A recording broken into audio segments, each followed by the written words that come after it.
أعوذ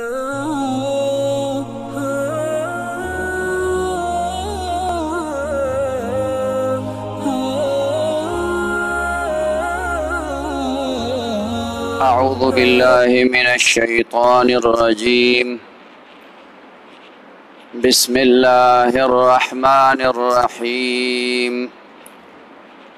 يا أيها الناس اعبدوا ربكم الذي خلقكم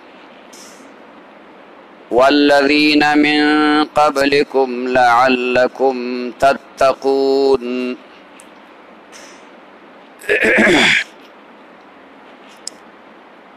د دې نه مخکې په دغه دوو رکوګانو کې د دریو قسمو خلکو ذکر وشو. یو هغه خلکو چې هغه خالص مؤمنان متقیان. داسې دی پکې ته ولې نه رانیږي کې دغه وروسته پکې ته رانیږي دغه پکې لاندې کې نه کوي چې دا خالص مؤمنان او متقیان خلقو داغوی ذکر وشو. دویم هغه خلقو چې هغه خالص کافرانو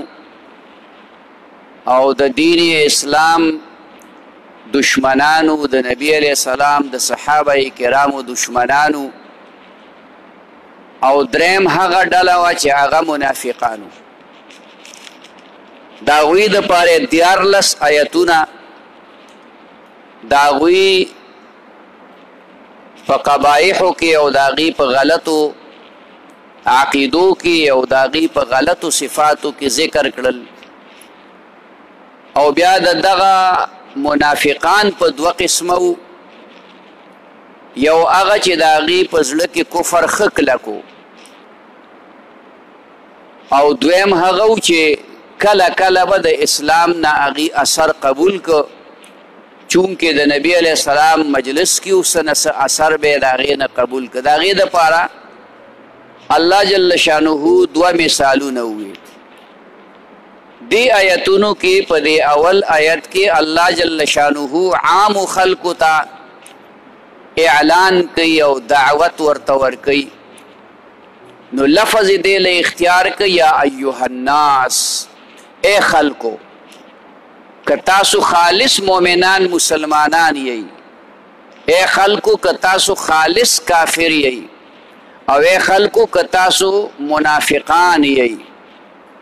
چونکه دغه درې واړه ډلې د نبی علیه السلام په وخت کې موجودې وې. نو چونکه د منافقانو علم هغه نبی علیہ السلام ته به د وحی په ذریعه باندې کېده، ځکه ښکاره خو هغوی منظم کو او ظاهري عبادات هم کول. هغې ته خو ظاهر چا کافر نه شو ویلی، خو نبی علیہ السلام ته الله پاک د وحی په ذریعه باندې ښودلي چې دا منافقان دي. او نبی علیہ السلام دغه منافقان مشهور صحابی دے حذیفہ ابن الیمان رضی اللہ تعالی عنہ، داغه ته ښودلیو چې دا منافقان دي. نو یو ځلې حضرت عمر رضی اللہ عنہ د حضرت حذیفہ نه تپوس وکړو چې په دې منافقانو کې خو زما نوم نشته که نه، څومره شان والا سړی دی، هغې وی نه ستا نوم پکې نشته. بیا به حضرت عمر د دې خبرې انتظار کو چې مړی به وشو. نو معلومات به یې وکړه چې حذیفه رضی الله عنه دې جنازې له تلی که نه، نو که به تلی نو عمر به هم لاړ، پوه به شي چې دا منافق نه دی. که به حضرت حذیفه نه و تلی نو حضرت عمر به هم هغه جنازې له نه شک به پیدا شي، ممکن ده چې دا منافق وي. به هر حال هر څنګه چې وا، خو دغه ټولو ډلو ته الله حکم دلته کوي، دعوت ورته ورکوي. خلق بیا عام دي، دغه کامل مؤمنان، دغه کلک کافران، دغه منافقان، اوس په دې زمانه کې د منافق پته نه لګي چې دا موږ عقیدتاً د هغه پته ولګو نه دا علم زموږ سره نشته ځکه نشته چې وحي بنده ده د رسول الله مبارک نه رستو بل پیغمبر دنیا ته نشته د دې وجې نه د وحي په ذریعه و منافق معلومیږي ها البته داسې خلک به دنیا کې وي چې د هغوی اعمال ابه خرابي ابه د منافقت وي د هغوی معاملات به د منافقت وي نو که د چا سره داسې منافقت والا معامله د چا راشي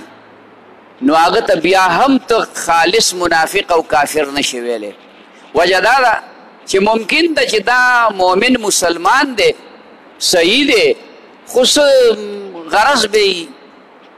دنیاوی مال دولت وغیره دا به اسره کړی نو په دې زمانه کې د عقیدې په لحاظ پته نشي لګېدی او د اعمالو په لحاظ یعنی دا منافقانو اعمال کوي لکه نبی علیه الصلاة والسلام فرمایلی چې کوم سړی د ماسخوتن او د سار منځ نه کوي نو دا منافق دی یعنی د عمل د منافقانو دی دا خطرناکه چې کوم دی نو خبره ده په هر حال دغه د ټولو ذکر وشو نو دې آیتونو کې الله پاک دا وفرمایل یا ایها الناس اے خلقو اعبدوا ربکم عبادت کوي د رب خپل الذي هغه رب خلقکم چې پیدا کړی تاسو والذین او هغه کسان من قبلکم چې مخکې ستاسو نه دي هغه پیدا کړي دي لعلکم تتقون دې دپاره چې تاسو بچ شئ د اور نه د جهنم نه دلته الله پاک یو خدا ټکی ذکر کوي اے خلکو ټول خلک اعبدوا ربکم په عبادتو کوي د خپل رب د الله ډیر نومونه دي دلته یې ونه وی چې اعبدوا الهکم یا اعبدوا الله یا د الله نور صفتی نومونه داسې ونه وي چې اعبدوا الرحمن اعبدوا الرحیم بلکې اعبدوا ربکم یې وویل اصل کې رب هغه ذات ته ویلی کېږي چې هغه هر یو څیز ته د هغه د حالاتو په مناسبت باندې د هغه د پرورش او د تربیت اسباب ورکړي لکه ماشوم دی نو د ماشوم تربیت د مور په غیږ کې کیږي نو د مور په بدن کې ورله الله پیدا کړي دي داسې هر یو حیوانات دي د حیواناتو چې کوم پرورش او تربیت ته انسان هغه کوي خو د انسان په دې ذهن کې دا خبره الله اچولې ده دا رب هغه ذات دی چې باران وري رب هغه ذات دی چې اسمانونه پیدا کړي ځمکې پیدا کړي ځنګلات واوري وري ګلۍ وري سیلۍ طوفانونه راولي انقلابات په دنیا کې راولي کله نور تندر باندې ونیسي کله سپوږمۍ تندر باندې ونیسي کله زلزلې راولي دا عظیم انقلابات الله جل شانه راولي دغه ته رب وایي نو چې کله الله رب دی تعالی رزق درکوي ستا مالک دی تا ته هر څه مهیا کوي پتا ګرمي راولي پتا یخني راولي تعالی بشمار قسمه میوې درکوي نو دا پرورش کوونکی دی دا ستا سره احسان کوي او د احسان بدله دا ده چې ته د هغه عبادت وکړي یو انسان ستا سره احسان وکړو نو په کار تعالی دا دی چې ته د هغه شکریه ادا کړي هغه ته د خیر دعا چې کومه دی نو وکړي دا د انسان دپاره نو چې رب الله دی لوی ذات دی او یو احسان نه دی دوی نه دي درې نه دي بشمار احسانات الله تعالی په مونږه په مسلمانانو په بندگانو کړي دي نو د دغه احساناتو تقاضا دا ده چې ته د دغه رب عبادت وکړي نو اعبدوا ربکم په دغه وجه باندې وي ای خلکو عبادت وکړئ د رب خپل هغه داسې رب دی اولنۍ خبره ورته کوي اولنۍ احسان د الله ذکر کوي الذي خلقکم دا دومره لوی ذات دی چې تاسو یې پیدا کړي د انسان نمونه نه وه د انسان شکل او ماډل نه و الله بغیر د شکل او ماډل نه او بغیر د نمونې نه انسان پیدا کړ او بیا دې تم سوچ وکړه چې د آدم علیه السلام نه راواله قیامته پورې به څومره خلک راځي اوسه پورې څومره خلک راغلي دي تقریبا 8,000 کاله د آدم علیه السلام وشو. په دې 8,000 کاله کې په کربونو باندې انسانان راله، خو د هر یو 2 سترګې دي، 2 غوږونه دي، په مخې پوزه ده، خولې ده په مخ کې. خو ته که سوچ وکې نو الله دومره څه عظیم ذات دی، دومره لوی د قدرت مالک دی، داسې عجیبه خالق دی چې څومره خلق وي د یو بل نه بدل دي. یعنی 2 سترګې، 2 غوږونه، پوزه، خوله، لاسونه، دا د هر انسان دي، خو باقاعده بیا هم هر یو د بل نه بدل دی. فرق پکې ته کولی شي چې دا فلانی دی او دا فلانی دی. دا د الله هغه تخلیق دی. خلق پیدا کول یوازې دې ته نه وایي چې ته د خټو نه دیوال ووې او ته د خښتو نه او د بلاکونو نه دیوال ووې او ته دروازه جوړه کړې. دغې ته خلق نه وایي، دغه هنر دی، دغه کسب دی. خلق او پیدا کول دې ته ویلی کېږي چې دې ته وګوره چې د نورو حیواناتو شکلونه تقریبا یو شانتي دي، فرق پکې ډېر کم کوز کېږي. خو انسان دا کمال الله جل شانه دی، دا الله عظیم قدرت دی چې یو شانتیم دي او د یو بل نه بدلم دي. یو شانتیم دي او د یو بل نه یو شان په دې دي چې د هر چا 2 سترګې او 2 غوږونه او پوزه او خوله ده او لاسونه دي او خپې دي وغیره وغیره. خو به یو بل نه بدل په دې دي چې یو د بل سره سړی دوکه کېږي پې نه چې هلکه دا فلانی دی او دا ډینګری دی، نه جي. بس الله په دغه پوزه کې، په دغه غوږونو کې، په دغه سترګو کې، په دغې خوله کې د هر انسان داسې تبدیلي راوستې ده چې ته فورا پېژنې چې دا فلانی دی. که ته دوکه پکې، که دا ټول خلق یو شانتې وي یا د یو کورنۍ خلق یو شانتې وي نو پلار به خپل زامن نه پېژندل. هلکه دا 5 زامن دي، هر یو اقسې دی. نو شاز نادر الله کله قدرت خپل وښیي،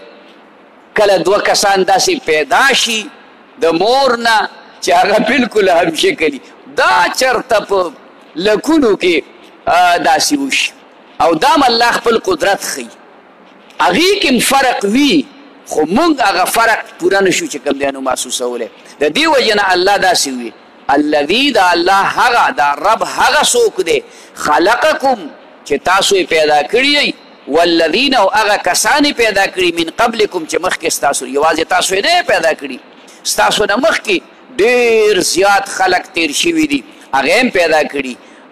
نو تاسو چې د الله عبادت وکړئ فایده به صحیح لعلکم تتقون، دې دپاره چې تاسو ځان بچ کړئ د اور د جهنم نه. تقوا وکړئ. نو چې کله تقوا سړی وکړي او د ګناه نه ځان بچ کړي نو دا سړی د دې ګناه نه د بچ کېدو په برکت د جهنم د اور نه هم بچ شو. الذي، دا د الله بل صفت ذکر کوي، هغه رب جعل لکم الارض چې پیدا کړي د ستاسو دپاره ځمکه فراشا فرش اواره، والسماء بناء او پیدا کړی دی اسمان چت، ځمکې فرش پیدا کړي. فرش بالکل اموار او پلین میدان ته چې کوم دی ویلی کېږي. اوس خبره دا ده چې د هر قسم فلسفې نه دا خبره واضحه ده چې ځمکه ګول ده،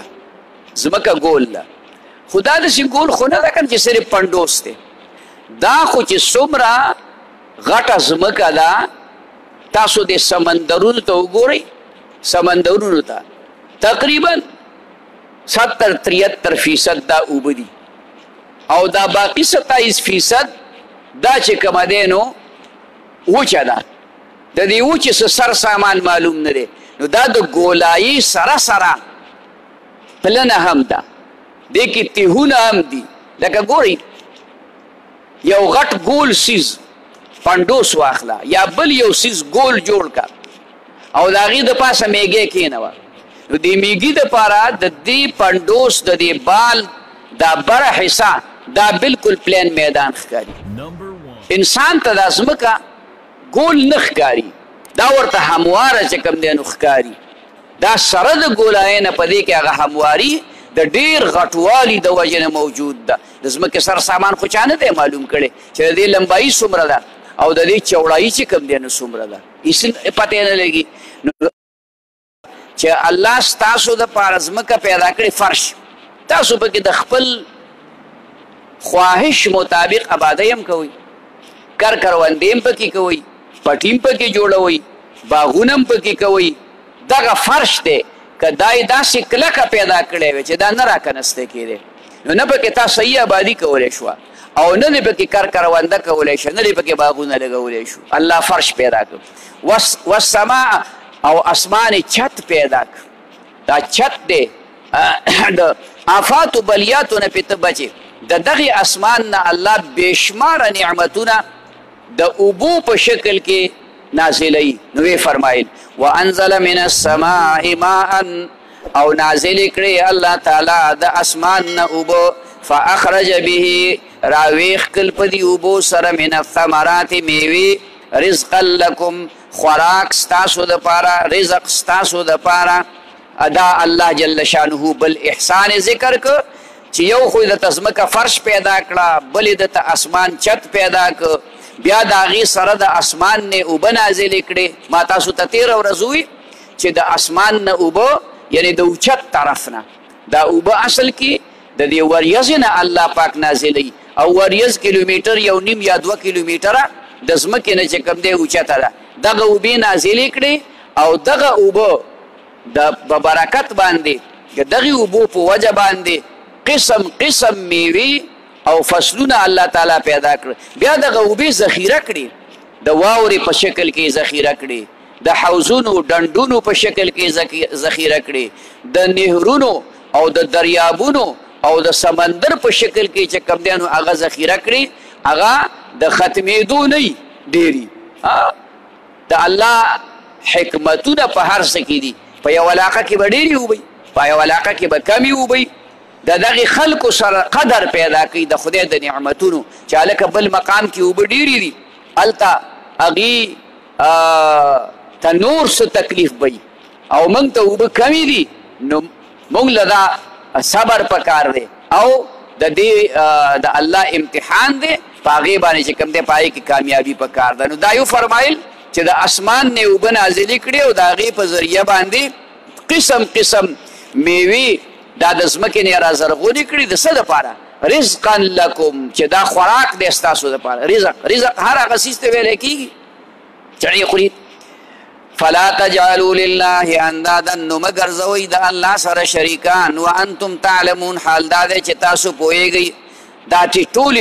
ټول صفتونه او احسانات او انعامات د الله ذکر کړل، نو د دې تقاضا دا ده چې ای مشرکانو، ای نافرمانه خلکو،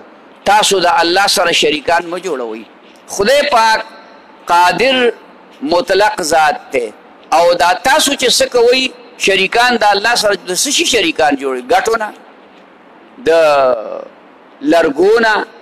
د سپینو زرو نه، د دې نه تاسو خدایان جوړ کړي دي. هغه نه ویني، نه اوري، نه خبرې کولی شي، نه څه خوړلی شي، نه څه څکلی شي،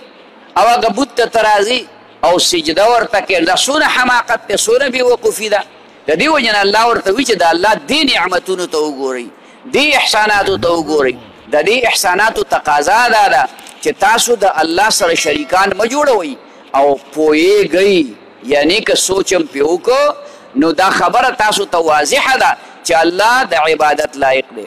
وَإِن كُنتُمْ فِي رَيْبٍ مِّمَّا نَزَّلْنَا، وَإِن كُنتُمْ کچریئی تاسو فی ریبن په شک کې مما د هغه کتاب نه نزلنا چې نازل کړی مونږ علی عبدنا په بنده خپل نبی علیه السلام، فأتو بصورت، نو راوړئ یو وړوکې صورت، من مثله په مثل د دې،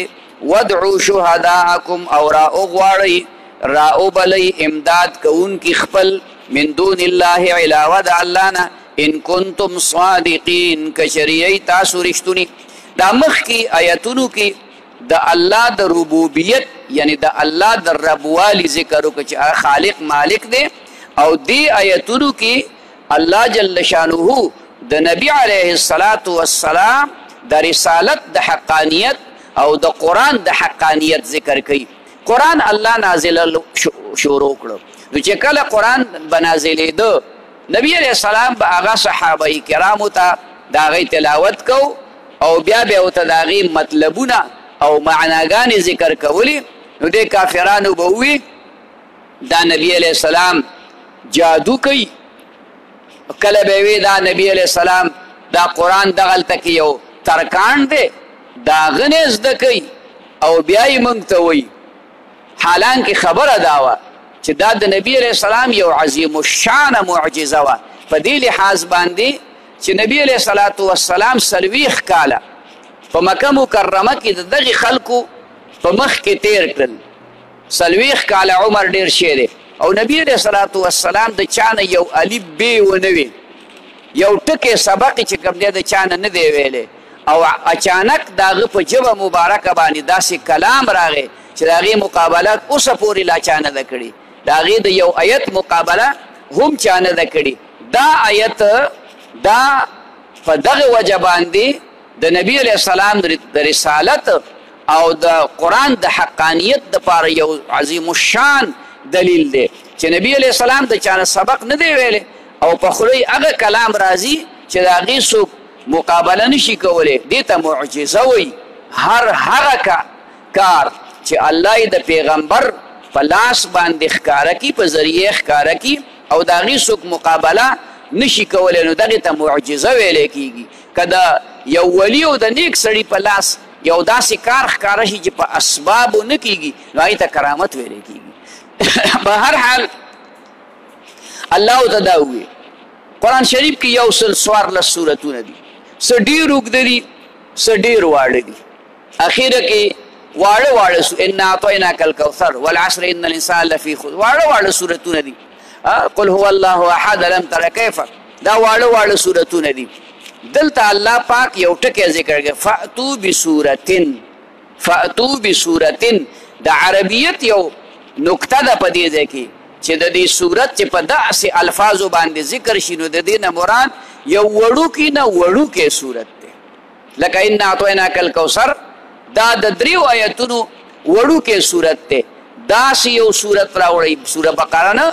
چې 286 آیتونه دي سورت آل عمران نه سورت نساء نه سورت انعام نه بلکې چې کومه دی